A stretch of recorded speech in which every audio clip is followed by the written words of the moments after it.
сокинони тоҷикистон дар раванди таҳияи буҷаи ҳам ҷумҳуриявӣ ва ҳам маҳаллӣ кам иштирок мекунанд.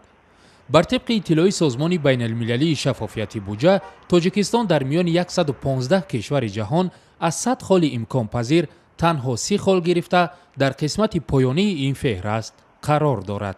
мо умед дорем ки татбиқи тавсеяҳои тадқиқоти индекси шаффофияти бюҷет барои боз ҳам баланд бардоштани самаранокии ҷӯиши барномаҳои давлатӣ, афзун намудани сифати хизматрасонии давлатӣ ва ҳамчун натиҷа коҳиш гаштани камбизоатӣ дар ҷумҳурии Тоҷикистон оварда мерасонад. мавзӯи ширкати аҳолӣ дар раванди таҳияи буҷа ва иҷрои он рӯзи 31 январ дар шаҳри Душанбе бо ширкати мақомот ва коршиносон баррасӣ шуд.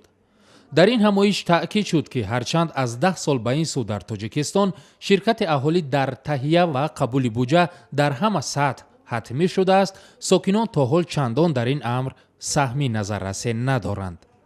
аслан то андозаи худи ин ҷараёни нав аст барои ҷомеаи мо ва дар зеҳни худи мардумам ки вай метавонад саҳм дошта бошад, вай метавонад пешниҳод кунад, вай метавонад нигоҳи худро дошта бошад дар шаклгирии бюджет. Ба ҳар сурат ино чизҳои нав ҳастанд, чӣ дар фаҳми мардум ва чӣ дар фаҳми нафарони масъул аз сохтору идораҳои давлатӣ.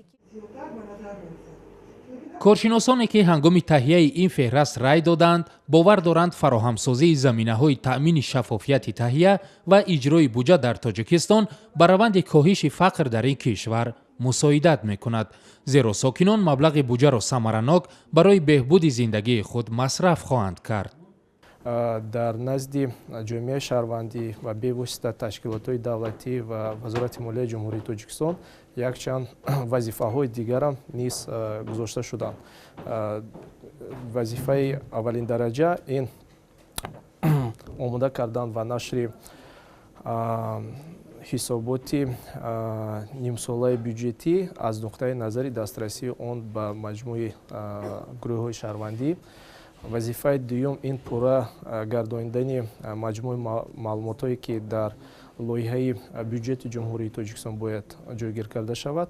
вазифаи сеюм аз он иборат аст ки чораҳо ё ки фишангҳои ҳамкории байни ташкилотҳои давлатӣ ва ҷомеаи шаҳрвандӣ бояд пурраттар гардад ва аз ҳама вазифаи асосӣ ин баён намудани ҳавасмандӣ ва хоҳиши худи ташкилотҳои давлатӣ барои ҳамкорӣ бо ҷомеа мебошад.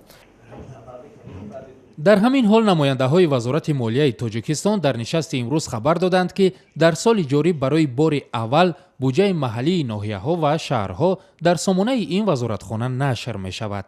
вазорати молия низ дар дораи ваколату салоҳияти худ низ кор бурда истодааст. аз ҷумла дастурамалҳои соҳавӣ бевосита бо иштироки намояндагони бо тавсия ва пешниҳодҳои ташкилотҳои байналмилалӣ шарикони рушд таҳия карда мешаванд ки ҳама инҳо барои боз ҳам беҳтар намудани индекси шаффофияти буҷет мусоидат менамоянд.